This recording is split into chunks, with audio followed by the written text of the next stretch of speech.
I think visual learning is one of the things that helps me and my parents the most, just because they can see what's going on with their child. Like they can picture it, and um, and then like the most important piece from that is that you tell them that, well, you know what it is, so you can help them with it. Like we know different methods to help, like calm it down, keep it in check, and the main thing is just to not to worry. I think that's the main focus. Welcome back to the You Need a Counselor podcast. This is a show presented by Heart and Solutions Counseling Agency. We release new episodes every Sunday at 5 p.m. Central and encourage you to batch up that laundry, put away the dishes, plan for the week ahead, or do any other task that might seem daunting while you give our show a listen. You might just be encouraged to call your therapist, connect with this week's guest, or seek out those services you've been considering for a while but haven't made the commitment to yet.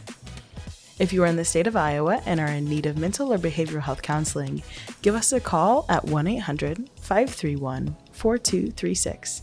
Enjoy the show.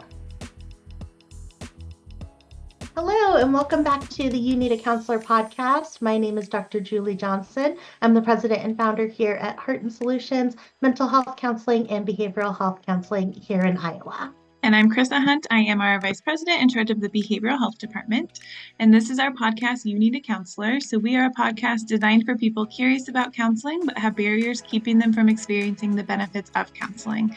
Our mission is to share stories about counseling, good, bad, and indifferent, and spread the message that everyone can benefit from mental health and behavioral health counseling services.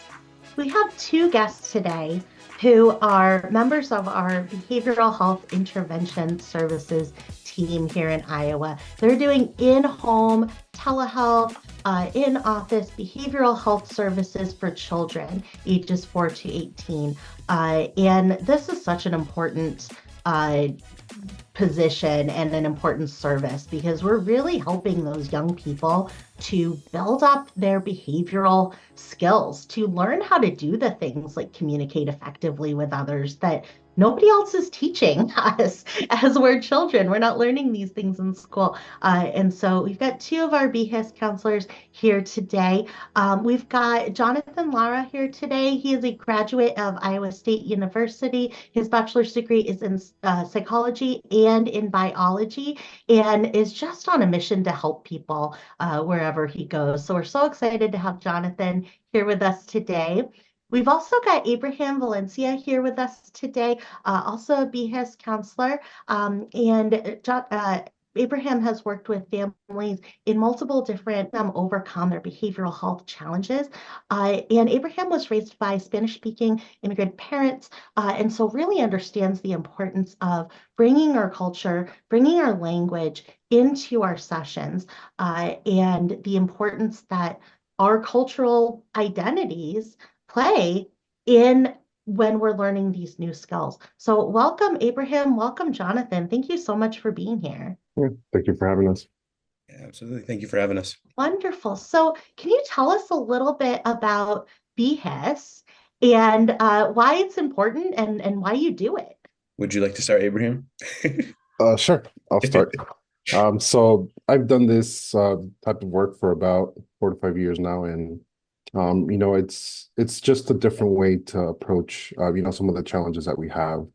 A lot of the work and the way that I understand it is that we all have emotions, we all have ways of thinking, we all have thoughts, right? So there's importance in validating that, and then there's also an important part of it, which is how do we express that? How do we do it in a way where we can be heard, we can be seen, we can be understood?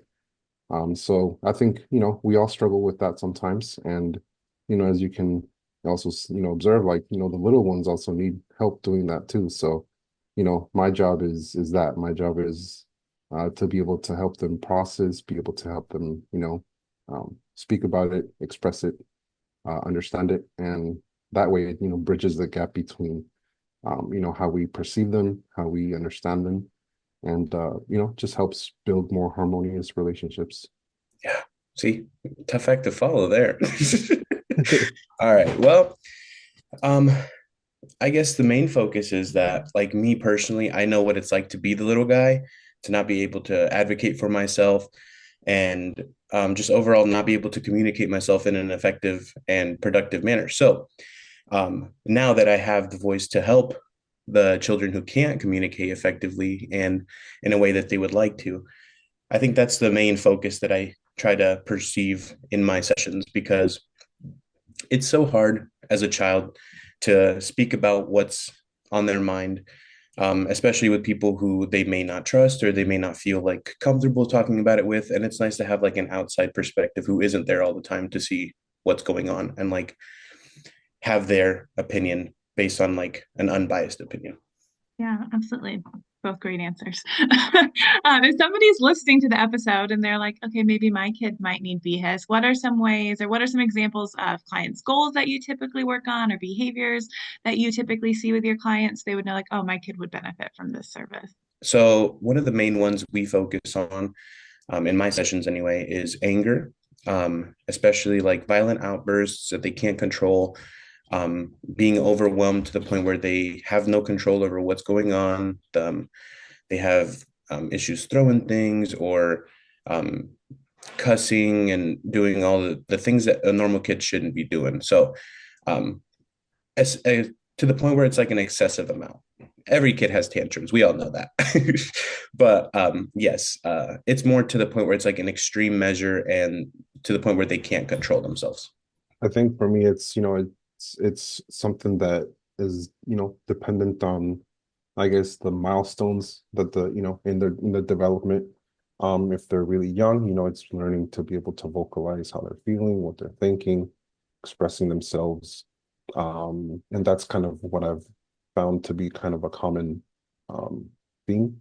And again, it also depends on their age, right? And then what I was going to say is as they start to get older and start to step into their teenage years, being able to manage emotions a little bit more effectively, maybe gaining more independent skills, right? I mean, they're getting older, they're starting to, kind of step into like their individual selves. And so, being able to know more about themselves, how do they, see themselves with peers? How do they want to be seen? How do they want to act? How do they want to be, in this world that's also changing, right? Like there's so many different challenges that I feel families face. And, it kind of depends, year by year, things change. I remember growing up and, not feeling like the internet was such a big thing. I mean, it was coming in and people were excited about it. Now it's so connected to like, you know, teens' daily lives where a lot of social media is, there's a lot of influences, there's a lot of things that they can come across, there's a lot of good content, there's negative content, there's just different content out there. And it can be confusing too, right? Because you're getting so bombarded with so many messages, so much information. And so it's also, being able to work on those challenges, and as they get older, you know, what are independent skills they need? What are things that they want to do? What are things that they want to work on? What career do they want to focus on? I mean, these are all really big questions, right? So, like I said, it's just kind of depends where they're at and their age and kind of what they want to do and, the challenges that they're facing. Because there's just so many things, that I think can overwhelm not just the kid, but also the parents.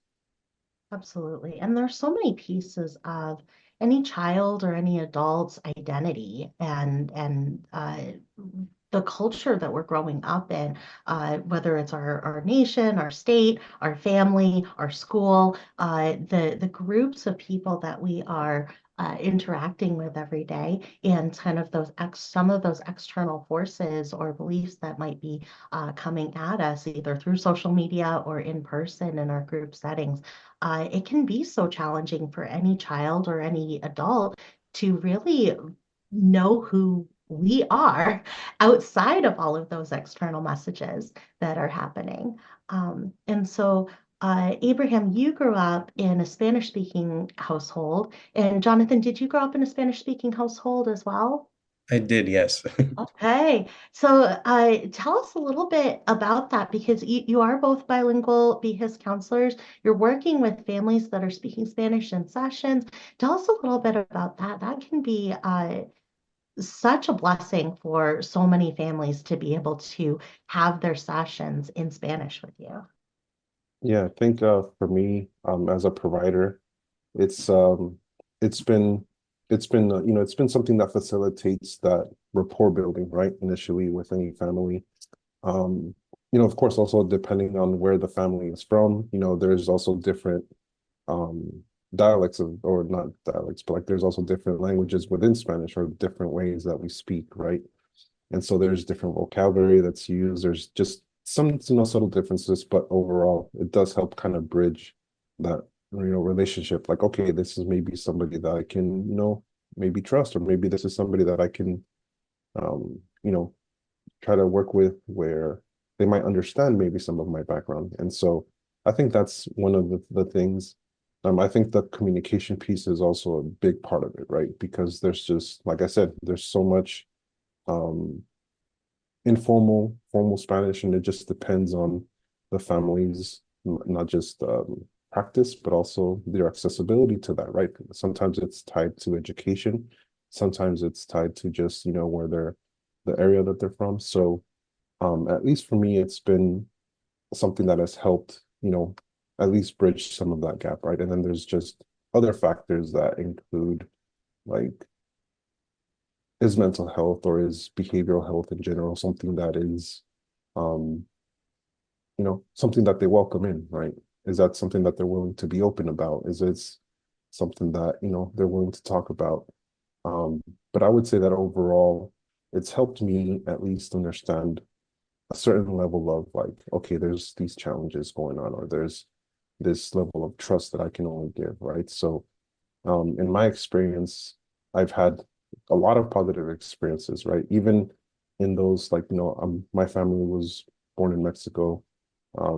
There's a certain type of Spanish that I speak versus maybe somebody who was born in, like, Central America or Guatemala or El Salvador, right? There's a difference in Spanish, but there's just that common language which also helps, right?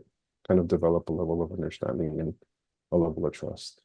Yeah, absolutely. To piggyback back off of Abraham, I think it's super important that we are able to connect with our clients in the manner that they speak, in being able to understand their language and communicate with them, instead of like having to do like Google Translate, or just speak through a phone, because sometimes that in itself can be overwhelming for anybody, let alone for someone like who is already overwhelmed with what's going on within their home, right, with their children.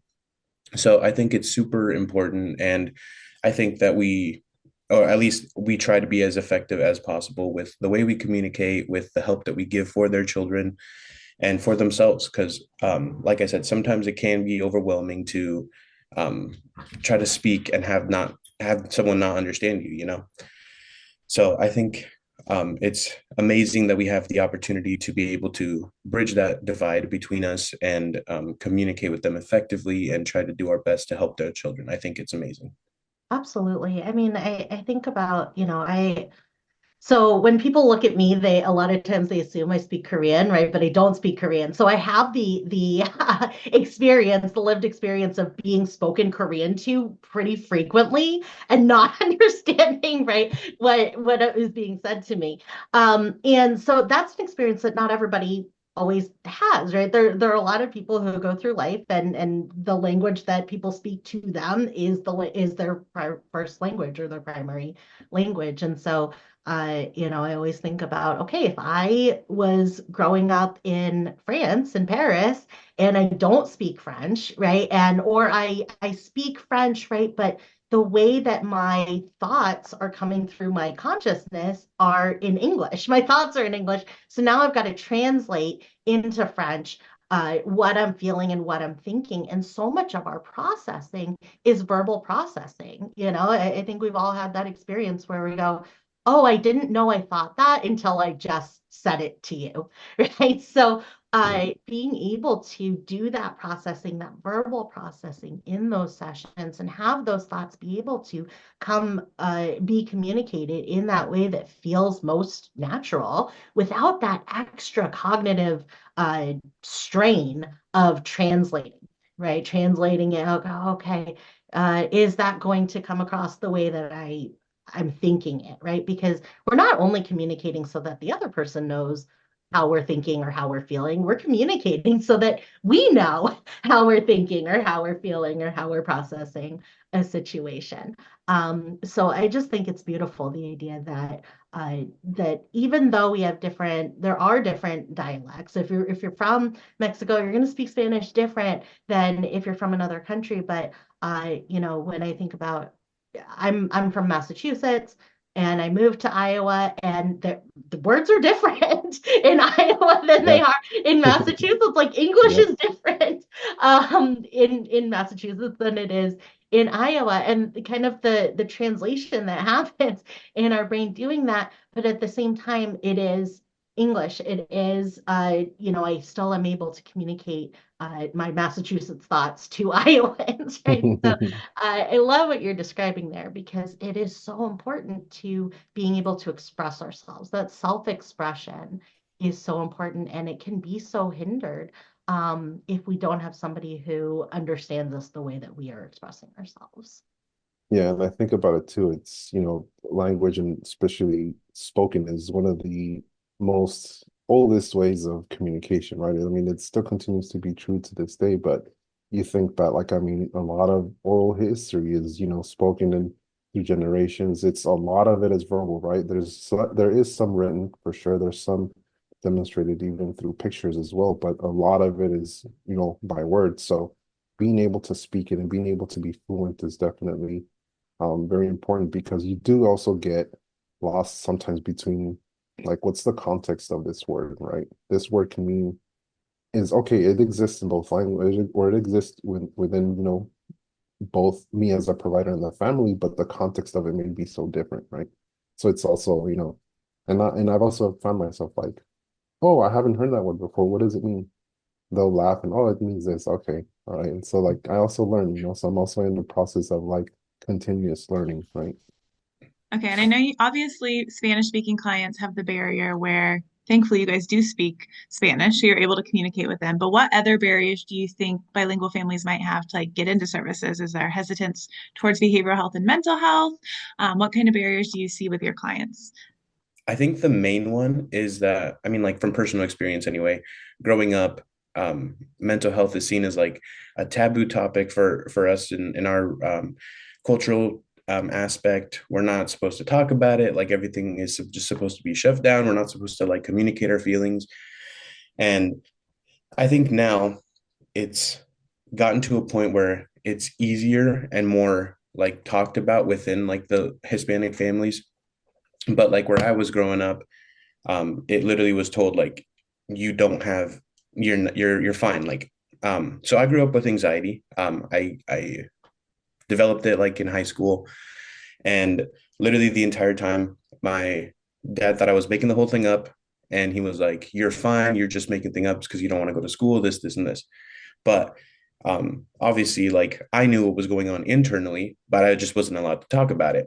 And so when I finally like got to the breaking point where I was in the hospital, and like the doctors were telling me like you're having an anxiety attack, he didn't believe them. He's like, you're lying, like you're literally just doing this for attention. But it wasn't. It was mental health. And that's when that conversation happened between me and my father about like, so this is real, and I need you to like understand it, because you invalidating it just hurts me more. So I think it's amazing to see like the change within like the newer kids and like the newer parents, allowing their kids to even like seek the help that they need. So I think that's one of the like the main barriers that we're finally breaking, I think. Yeah, just to go off of what Jonathan mentioned, um, there is this like stigma right behind it. And I think what a lot of um and I think this is what a lot of I guess the headspace people are in when they talk about mental health. It's like this sudden like, oh no, something's wrong with me, or something's wrong with them. There's like a shock kind of initial part to the reaction to that. I think there's also a level of like kind of an extreme like, oh no, they're gonna have to be hospitalized and taken in, and there's a lot of, like, I think fear also right behind all of that and what can happen. Um the other part is like there's like a level of the way you maybe cope with it is just suppression, right? A lot of people will also do the same where they will just, okay, let's just kind of bottle it up, let's not talk about it. And that's kind of what I did. And that part of that is like survival, right? Your survival kicks in, and that's one way to maybe survive a situation or maybe a thought that you have. But the challenge with that is over time it can pop up. It can, from so much, trying to suppress it for so long, it can pop up. Traumatic events can pop up again. And so, it's interesting as a provider that I've seen those things happen in time, like real time. I've been in situations when, family has maybe started to work with me on services, and I do see that level of hesitation. And so, I think it's one of those things that I will address if I feel like the rapport is there with families directly, is like, so what are you afraid of? Like, what's the hesitation? And, I do also remind families like, look, like it's confidential, right? Like I don't have to tell people if you need that level of confidentiality, we can keep it within us. So I think that also helps, just being able to express that, right? But I think the most important part, and this is also like why I feel like first impressions are also very important in this line of work, is um, to build that rapport and to build that trust, because some of those times, like it's not just the clients but also the parents, right? Like there is that level of hesitation because they don't know what can happen from that. So it's like if you feel like you don't have control about things, like if this is a new thing, this is something that I've never been talked about before, it has been talked about and it has this negative connotation to it, and there is a lot of hesitation there, right? So I feel like there's some similarities between families that, are Spanish speaking families and just our families in general. So it's, there's a lot of like cross sections there too. And I think definitely one of those, the stigma of mental health is a big one that kind of crosses up around or crosses all sorts of you know, families and different communities as well. Yeah, I think historically, when before we really understood as human beings, before we really understood the things that we couldn't see that were going on with us, right? So, like, if somebody has a broken leg and it's twisted, the wrong way, I can see that. I know that their leg is broken. And so, as humans, those were kind of the first things that we started to address. Okay, how do we set a broken leg? Because we can see that that is broken, and now that person can't, go find food.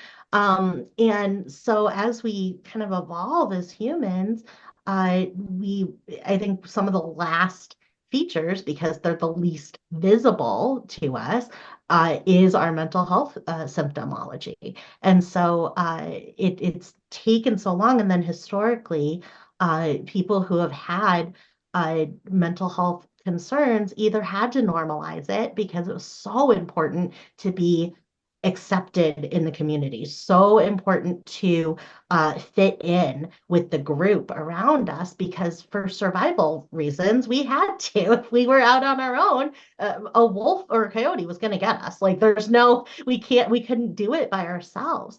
And so it's so important, it's been so important for those survival reasons. I think that people go, oh, yeah, there's that fear that Abraham was talking about. I have a fear that if I share what's happening with me, that one, that I'm setting myself up for the rejection that Jonathan was talking about, right? If my symptomology is causing me pain, and I take a risk and I share it with somebody else, and they don't believe me, or they don't accept that that is part of my lived experience, then that's very painful.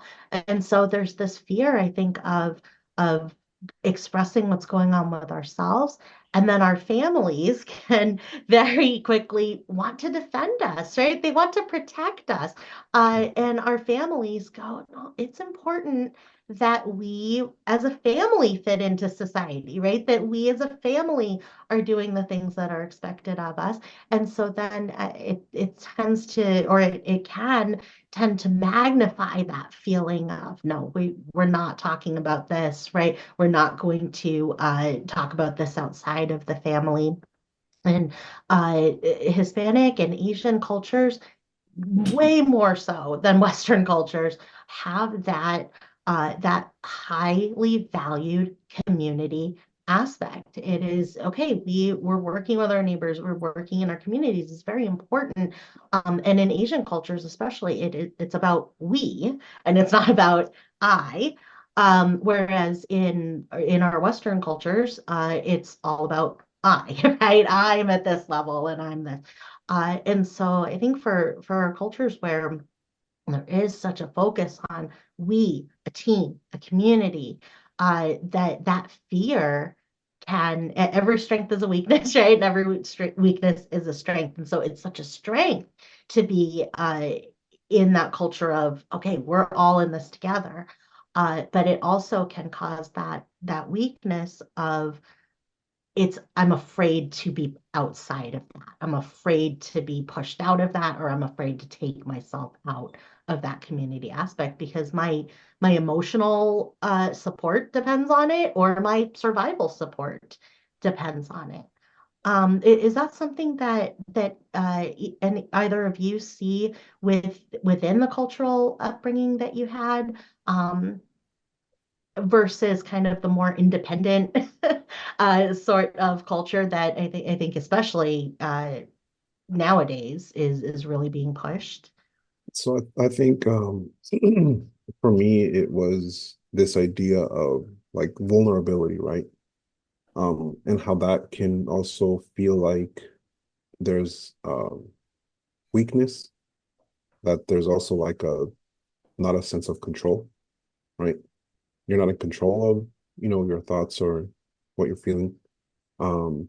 So that I feel like is also, depending on right cultural values too, right? Like there's if there is any sense of like expressing right how you're feeling or everything, even right, even me as a male provider, right? Even as a young boy growing up, right? Like expressing these things, and sometimes it's allowed, sometimes it's not.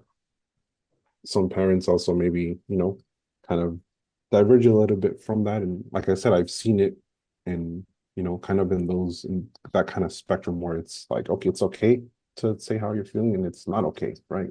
And then there's families that kind of exist in between that.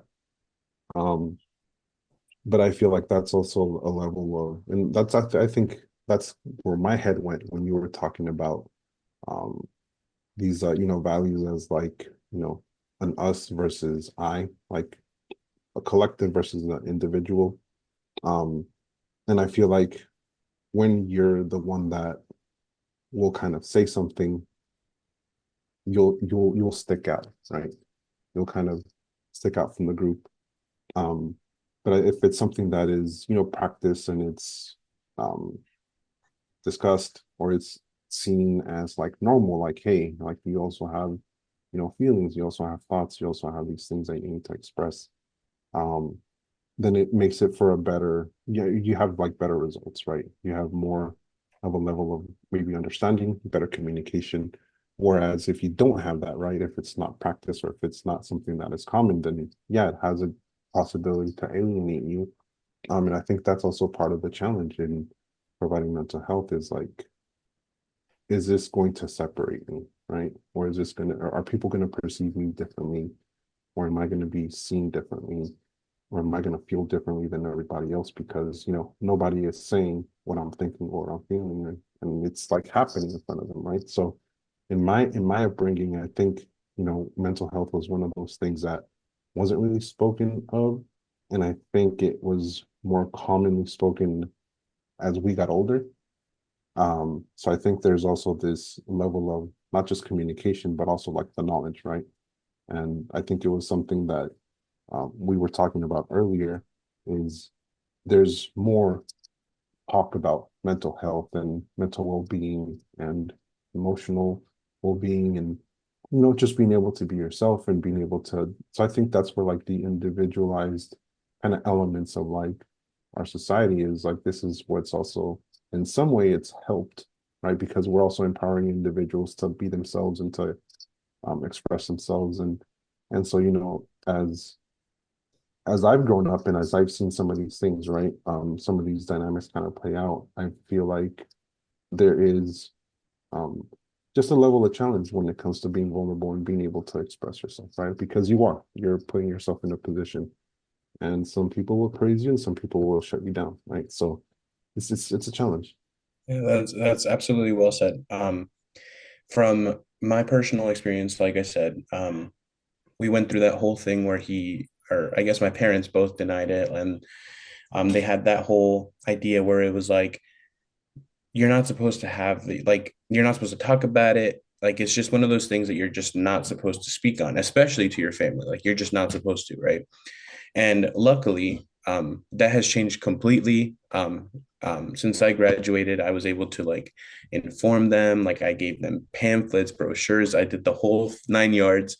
And even now, um, like if I say I'm struggling, they'll always do a check-in. They'll be like, "Hey, how are you doing? Like we know that you've suffered in the past, so we just want to make sure you're doing well," which I think is a huge step, especially like Abraham was saying, like in our communities, it's just like harder to talk about your feelings, and especially for them to like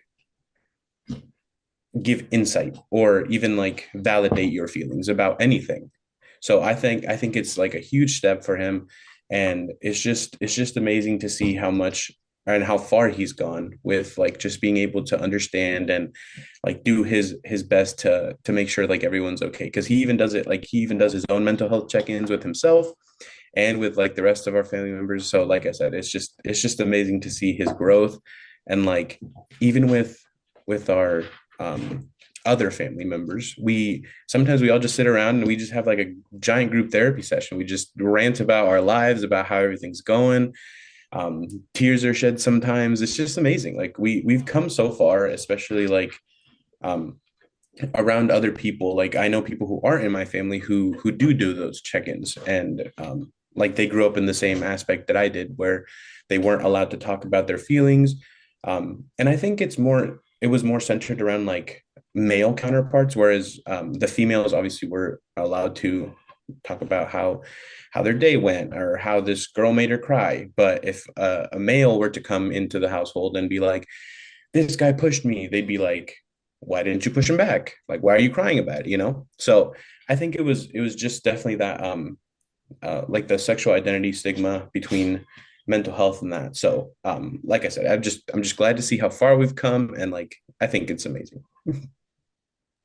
Yeah, definitely. Well, and Jonathan or Abraham mentioned that too about not, I mean, not only are you from a Spanish speaking culture, so there's barriers there as well, but you're both men and male providers. So that I'm sure is different as well, like the barrier and stigma with men expressing their feelings. And as you guys know, I'm sure we don't have a lot of men in this field. How that is a big change too with your family, where like now you guys do family therapy sessions together. I know you said you gave them pamphlets to help educate, but how do you think that like started to change and your family became so comfortable with sharing their feelings? Like, what do you think led to that becoming more comfortable with you guys? I think personally, I think it was just like that first conversation. So I guess it just started one day when I asked my uncle about how he was doing. And then he opened up literally about his like entire childhood. And we were all there. So like his mom was there, his brothers, and then his kids were there. And then he just started sobbing, but telling me about how he had to grow up so fast. He was working by 11, providing for his family, for his brothers, because he grew up in El Salvador. So obviously, like they didn't have the luxuries we have, where we don't have to work till we're 14 or 15 here. But he had to provide for his brothers. He had to help out his mom and his dad, who came to the States so they could go and bring them over here the right way, right? And he just did. He just broke down. He just started sobbing about how he has struggled, how he's never had a break in his life. He's almost like 52 now, and he has not stopped working since he was 11. So I think it was just like that one conversation that we all had together that like helped push us in the right direction. So yeah. It's amazing how one or two people in a family setting, you were taking the risks of expressing what was happening with you growing up, and you were going through that process of continuing to talk about it with your family, and then your uncle sharing about his life. I mean, it's amazing how one or two people in a family can just really change the entire dynamic, the entire realm of what is acceptable and what do we want to be doing. What's beautiful about these conversations, and I just think it's amazing and so inspiring that you and your uncle, kind of together and individually just really changed the entire conversation about mental health and how we're doing. And uh, the check-ins that your parents are doing with you now, I mean, what a complete turnaround that your family has had. It's amazing.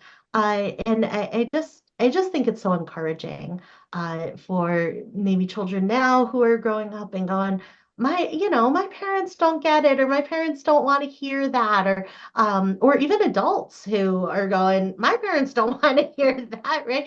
Knowing that that those things can change over time, and that it can change based on one person taking that, Abraham was talking about vulnerability, your uncle taking a very vulnerable stand and saying, I'm going to tell you who I am and what I've been through and how I felt about it. It's incredibly vulnerable and it's incredibly brave to do those things. So I just think it's beautiful. And as both of you, Abraham and Jonathan, just being male role models in the mental health and behavioral health field is so important. I think that men are so underrepresented in the mental health field. And the fact that you are out there living this, right? Expressing how you're feeling to your family, and telling your story, and then showing that to the children that you're working with. It allows them to go, okay, even if my family doesn't want to hear what's going on with me, this person does. Jonathan wants to know how I'm feeling. Abraham wants to know how I'm feeling about this situation and what it meant to me when this happened to me, or what it meant to me when somebody said something to me. It opens up that door to, oh, somebody cares about this. We do care about this. We want to know. And whether you're a female child or a male child, or whether you're non-binary, we want to know. And we're really working hard to take those limitations off of each of us as humans. And we walk that boundary. We walk that line. And it's a challenging line to walk, right? Between, this is my identity. These are the pieces of my identity, right? I'm female, I'm cisgender, I'm a wife, and I'm a mom, and I'm in the human services field, and I'm Korean, and I'm adopted. Like, these are all, it's so important that we have and hold on to and honor these pieces of our identity. And so often when we honor those, it can bring with it that limitation. There's like this and piece, right? Of like, because I'm female and I'm cisgender, I'm this or that, or because I'm adopted, I'm this or that. And what we're really doing is saying, like, yeah, that's not the reason for these limitations. That is that important identity part. And at the same time, I'm exactly who I am, right? So I Mhm. don't have to be limited by those important pieces of my identity. I think that that is so important. So, can you talk to us a little bit more too about um, so in our field, we have to do mental health diagnoses, and that can be very, very challenging to explain to people, and to help families to understand that, hey, this diagnosis, you might have generalized anxiety disorder, or you might have panic disorder, and some of those images that can come to mind of like, oh my gosh, is my child going to be separated from me or taken from me to do Mhm. treatment, right? Does this mean they have to go to inpatient? What do I do? How do you help the families that you work with to really understand those diagnoses, understand what a family might be facing to try to help ease some of those fears that might come with it? Hmm. I think just something that I've done I think in my time as a provider is, try to provide the family just with as much information, as I can. I think I've been fortunate enough to have um, a certain level of experience at this point where I'm able to be, I'm able to say to the family, okay, so I've seen this before. These are maybe, some patterns that I'm observing. Um, but, I need to be able to work with maybe a therapist that can help assess for this. They're more trained to be able to pinpoint exactly what it is. Most of the times, that kind of is how I start things off. Um, I'll also explain to them like, if we know what we're working with, then I'm better equipped to be able to provide suggestions, to be able to tell you that, these are some of the things that we can work on. This is what we can practice. Um, and I think it also just helps in general to be able to identify, okay, this is what it is, right? Sometimes it's so difficult to be kind of in the not know, to be kind of in the void of like, what is this? How do I even talk about this? Or what, this is what I know. But then, it also just helps with being able to pinpoint like this is what this is, right? Um, and a lot of more chances than not, like it'll be okay. This is something that also, if you have a certain diagnosis, hey, like you're not alone. Like a lot of other people have had this. A lot of other people have lived with this, have experienced this. So there are ways that we can work to resolve it, right? So I think that's kind of in general like how I've been able to explain it to families, and for the most part, they have been receptive. Um, and I would say I mean, it's very like successful in being able to get them to a place of like um accepting maybe that information or accepting new information, kind of like what Jonathan had shared about his family is like I think it just maybe takes one person to be able to take that step, right? And if I have something that is relatable to the family. Something, what, like a big thing for me is, I did therapy. I also, did therapy for a couple of years. And I tell the families, hey, that I have done therapy, and they see me, they see a male, they see somebody Spanish speaking, they see somebody from the community, and like, oh, okay, so like, what was your experience like? And so, it kind of opens the door to being able to share about your own experiences. So, um, yeah, that's been my experience. Absolutely. What I like to do with my families is um, the main thing is like I tell them not to be scared. The main like when you get a diagnosis, like it's the scariest thing. Like you hear disorder and you automatically go to like darkness. Like you think the worst, and it's just like then you spiral. So I like to keep my especially the parents, I like to make sure that they're informed but not overwhelmed by the information. So me personally, I've always been like a visual learner, or sometimes I need it over explained in simpler terms. So I like to use words that the parents like understand more and like aren't as scary, because I think the most important thing is to obviously keep the parents calm, but obviously they have to be informed of what's going on with their child, right?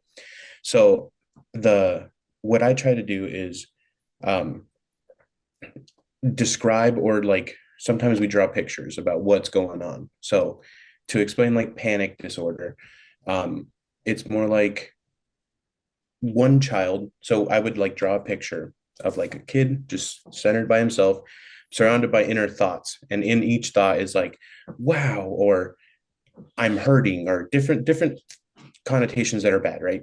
So I think visual learning is one of the things that helps me and my parents the most, just because they can see what's going on with their child. Like they can picture it, and um, and then like the most important piece from that is that you tell them that, well, you know what it is, so you can help them with it. Like we know different methods to help, like, calm it down, keep it in check. And the main thing is just to not to worry. I think that's the main focus. Yeah, definitely. And I like how you broke it down to like, yeah, like a drawing or something that like a kid and a parent may understand, which kind of goes along into my next question. I'd love to hear what each of your like favorite BHIS activities are to do in session. Like for somebody listening who is struggling with their child with behaviors, what can they expect and what kind of activities do you do in those sessions?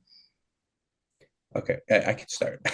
So I think the main thing to know before you start any activities is to know what interests the child. You can't just jump into any one thing, because kids all work differently. For example, some might like drawing, some might like writing, some might hate drawing, and some might hate writing. I have encountered both. So it totally depends on the child. But my favorite activity, if the child is open to drawing, I love doing drawing activities such as, like, draw me something that angered you today, because sometimes it's hard to put into words, so it's easier to draw what triggered the child that morning, or something that happened over the weekend, like what angered you. So drawing activities are my favorite. I think similar to what Jonathan was saying is, yeah, getting to know, how the kid, like, how they interact with whatever, like, they're, I guess, whatever they like to play Legos, or they like to color, or they like to, listen to music.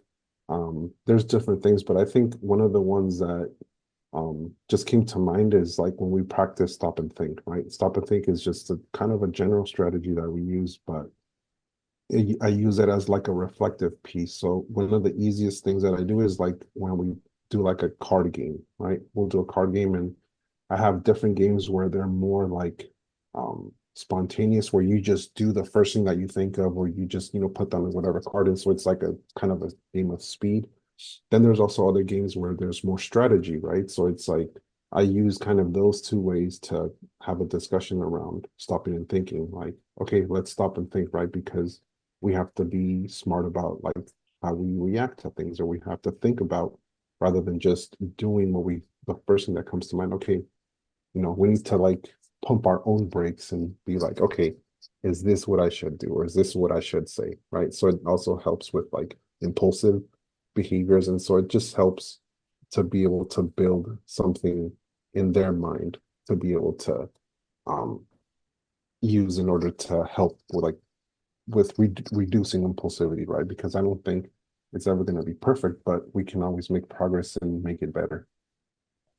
Yeah, and I like, all of those activities really tap into one of the biggest strengths of children, which is imagination, being able to conceptualize things in detail using imagination and using what if, allowing that creativity to come out and to grow. And so much of our daily life is so concrete, and as a child, so much of what we're being taught is so concrete. We're going to school and we're learning states on a map or countries on a map. We're learning math. We're learning 6 plus 6 is 12, right? All of these very concrete ways of thinking, which are really, really helpful to us in the world as we're buying groceries or, making decisions in our lives. But at the same time, doesn't always honor that creativity and that imagination. And that is such a huge part of how children process the world and how we as adults process the world. And sometimes we lose that as we get older. We lose that ability and we lose that desire to do it. So, what I love about all of the interventions that you both discussed is that it really is tapping into that way that children think and that strength that children have and that creative way that they communicate those things, that it doesn't always have to be words and it doesn't always have to be actions. It can be thinking about our actions. It can be verbalizing the actions we might take or drawing the actions or drawing the situation. And I think it's just so important and creative that you're tapping into that. So if you could give one suggestion maybe to somebody who might be on the fence about either starting counseling for themselves or starting counseling for their child, what suggestion might you give that person?